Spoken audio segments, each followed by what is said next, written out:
একটি কথা আছে আমাদের দেশের প্রভাব যে ঢেকি ঢেকি ছিলেন তো সেখানে ধান ভাগে, সেই ঢেকি স্বর্গে গেলেও নাকি ধান ভাবে।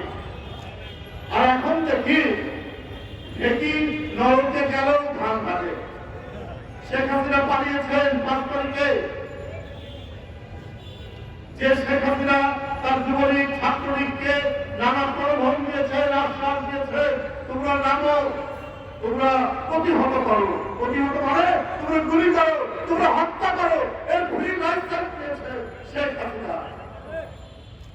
কিন্তু তারপরে আপনি নিজের বোনকে নিয়ে একা চালিয়ে গেলেন, যুবলীগ ছাত্রলীগকে ফেলে দিয়ে, শ্রমিক লীগকে ফেলে দিয়ে, মৎস্যজীবী লীগকে ফেলে দিয়ে, আজ আপনি নেত্রী নিজের জীবন বাঁচাতে আপনি নিজে পালিয়ে চলে গেলেন, আর যাদেরকে দিয়ে আপনি হত্যা করালেন, জীবন কেড়ে দিলেন গণতান্ত্রিক কর্মীদের। সেই সমস্ত পুলিশ কর্মকর্তা 2 একজন পালিয়েছে, সবগুলো কেড়ে নিয়ে আপনি